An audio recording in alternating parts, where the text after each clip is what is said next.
Speech off. Hi guys, welcome back to my channel. So, I am in a rage today. I have been having some tendon issues and my foot hurts and it's swollen and I'm in pain and I'm in the mood to rage. So, yeah. I decided to do another Sister Wives related video.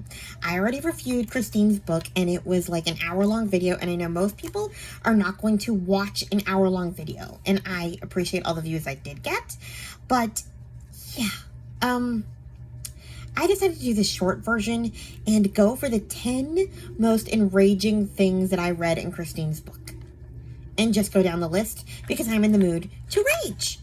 So on that note, let's get started. Number 10, Mary and Candy Gate with Mykelti. Okay.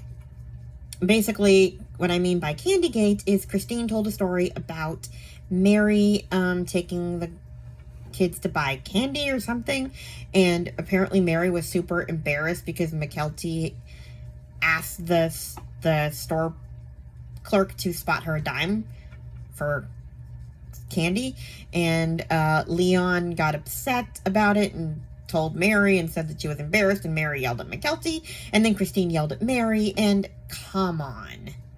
I mean, it was a dime, okay? Like, calm down, Mary. Really? I mean, I count this as number 10 because it's pretty bad, but not like the most enraging thing ever either. I think, honestly, Mykelti and Leon were two of the most dramatic of the Brown children, and Leon was kind of a tattletale in their youth, so I can completely see how this happened. And then you add in Mykelti, who's also very dramatic, and then you add in Christine and Mary, the two most dramatic of the mothers. I mean, before Robin. Like, if this had happened to Janelle, she would have just been like, you know, here's a dime, Mary, and kept it moving. But yeah, I can see how this turned into World War III and why, you know, how it happened. Even though it was not the biggest incident ever, I still see the rage. But, you know, it also wasn't the biggest thing in the world, so I made it number 10. Number 9, Christine having an addiction to pills. And I put this as my enraging moment because Cody didn't even, like, bother to listen to her aftercare instructions when she went home from her hurt knee. Maybe it would have been different if he'd, like, actually paid attention to what the dose was actually supposed to be. I mean, for all we know, she took too much and got herself addicted because she took the wrong dose. Sometimes doctors have you take a different dose than the pills tell you on the bottle. And she pretty much said that she kind of just guesstimated how much you should be taking. And so, yeah, if he'd actually cared and paid attention to the aftercare or asked, maybe she wouldn't be in that situation in the first place. So, yeah. I mean, what the heck? And then, like, he pretty much just left her to deal with it on her own. Although, I guess, to be fair, he did take the girls out. But that also explains why he took them out in the first place. I mean, it's not like Cody is dying to go to another state with a bunch of little girls, even if they are his little girls. So, yeah, I kind of wonder if Cody could have prevented this by actually paying attention to his wife with an injured knee instead of, I don't know, here's the medication, I'm going back to Robin's house so you can take care of your toddler while you're high on pills. Lovely.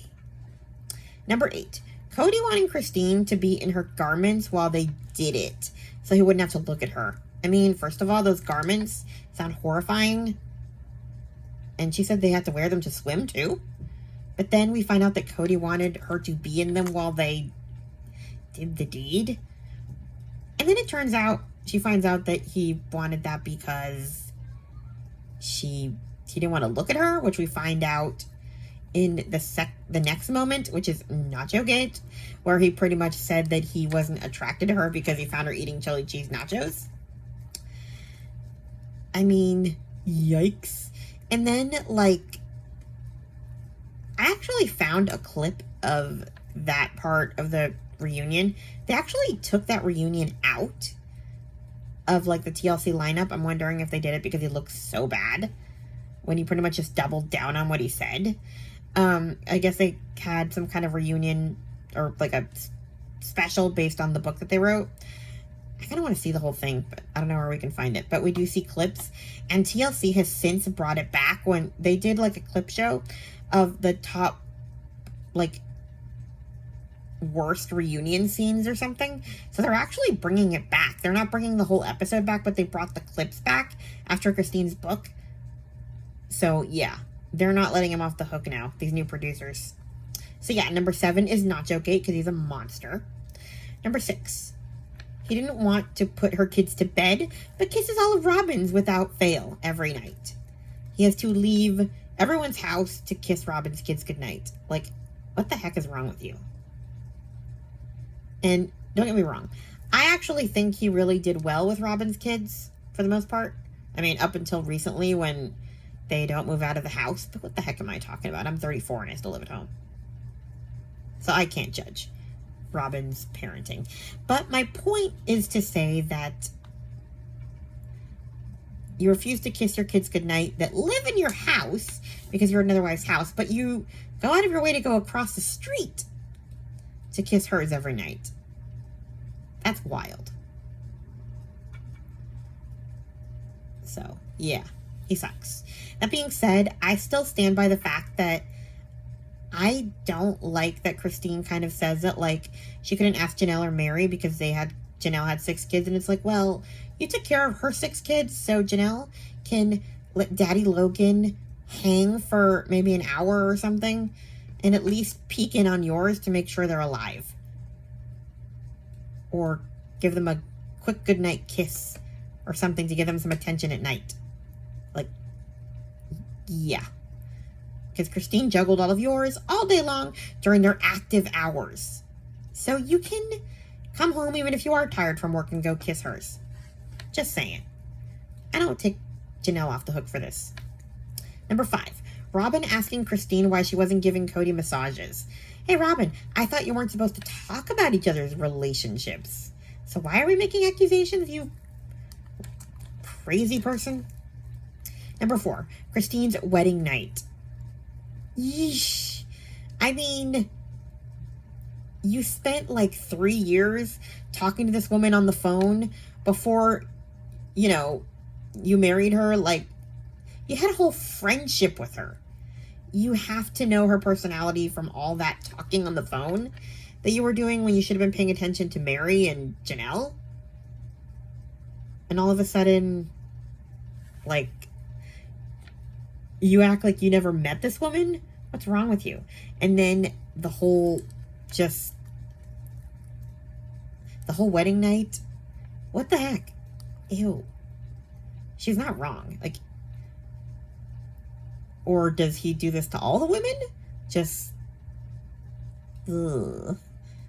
Gross. Number 3. Cody caring more about claiming his house than custody of Truly, and then barely seeing Truly post-divorce. Good God. What is wrong with you? I mean, you barely spend any time in that house, so you don't call it your house. Also, your name's not on it anymore, so it's not your house. And also, what is wrong with you with Truly? And what's grating is that these first 2 episodes, he's talking about having a room for Truly in their new house. I wonder,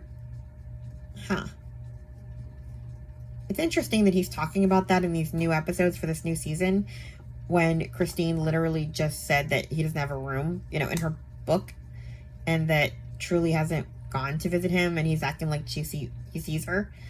So, interesting there. But it's really sad that Truly says that he only wants to spend time with his kids. Like, that's sad.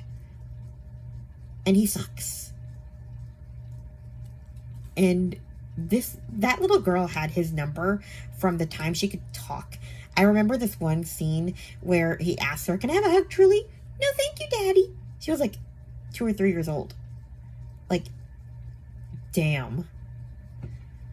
She never, like, she's not Isabel or,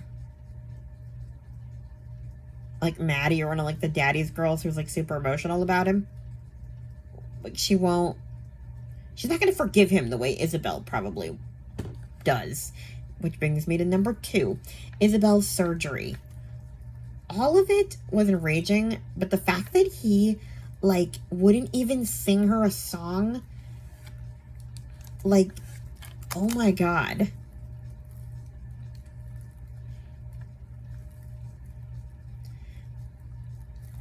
That's wild. I'd have told Peyton to, like, pack up his stuff while they were still at the hospital after that comment. And the fact that she even, like, entertained even a little bit more of her time with him was wild. And there's actually a scene on the show post-surgery where he is literally, like, there's, like, a phone call where she calls him and he's, like, asking how she is and if her stomach hurts and stuff like that. And so I, at the time of the show, thought, okay, he feels some remorse once he actually sees her on FaceTime. No, apparently not. That was all drama for the show because the first thing she asked for is a song, and he says he doesn't feel like singing. Like, you can do that from the comfort of Robin's bed, you jerk. Sing your kid a song. You're not even being recorded. Come on. I mean, damn. She must have been completely, like, out of it on pain meds to even ask you for a lullaby at 17. Like, that is so vulnerable. Like, how could you not sing her a song? You're sick. And then number 1, Truly and the kidney failure. This one is most enraging because TLC honestly helped to make this more palatable because I actually went and rewatched the episodes because I wanted to make sure I was right, and I was. In the show, they have them figure out that Truly is sick during the time that Christine and the other wives are at the buying dresses in San Francisco. And so it looks like, okay, she got lost in the shuffle. We didn't realize how sick she actually was. And then Christine takes her to the doctor, and the doctor says she has flu, when she comes back from San Francisco, supposedly. And so the next day is when she's cross-eyed. But no, Christine took her to the doctor before she went to San Francisco. He said she had flu, and she left her sick kid, which, okay, I kind of judge her a tiny bit for that because, like, you know who Cody is. But Cody's worse because, like, he knew that she was leaving a sick kid with him, and you'd think he would at least do something about it. Like, what the heck? Like, I thought that he didn't know that she just had a little cold and it got out of hand quickly. Kids get sick fast.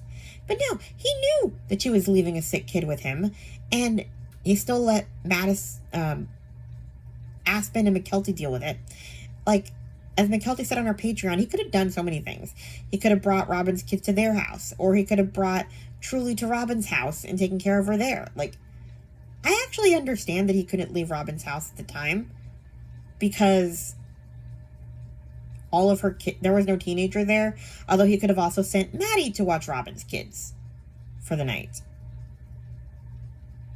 Or I was going to say Logan. He probably could have even asked Logan to come for the long weekend. He would have. He wasn't that far. There could have been so many things they could have done differently, but instead he's like, no, I'm too busy doing Robin's laundry. Let the girls handle this very sick kid. And then McKelty, later on, because, I watch her Patreon recaps of the book, she says that she was at the hospital most of the time with Truly and Christine because she had weird school hours because she was in college classes during high school, so she didn't go to school until the evening. And so she was at the hospital a lot, and she never saw Cody. So, Christine said that Cody came at night or something, or for a couple hours during the day. And Mackenzie's like, I don't know when that was because I never saw him and I was there the majority of the time. So, yeah. He literally not only ignored her while she was sick, he didn't even come visit her. And that, we didn't even realize how invasive that procedure was. Like, good God. Yeah. He was literally letting his kid die to do Robin's laundry. So yeah, I can understand why Christine blames him so much. I mean, damn. I used to defend him on this because, like, Amanda and Jody would always say that he was, jokingly say that he was trying to kill Truly by not doing anything about it. Like, you almost killed your kid. And I'm just like, oh, come on. That probably happens a lot, where a flu gets out of hand and with that many kids, and he was operating the way he's always operated, where the parentified children help with the little kids, and it was a situation where it backfired. No! He knew that this kid was sick. And he just let the teenagers handle it because he was busy doing Robin's laundry. So yeah. Incredible. Like, with the knowledge that we know. I kind of want the podcasters to, like, go over that episode again. Like, to watch those 2 episodes. And with the context of the book. And kind of talk about it from that lens. Because it is fascinating to go back to. TLC really made Cody, and honestly Christine too, because I mean, she left her. But again, she was probably under contract to go on this trip. So TLC is also on the line for this sick kid because, like, they weren't exactly going to let Christine off the hook to stay home with her sick kid. So, yeah. They're all to blame. They would have all been to blame if things had gone differently with Truly.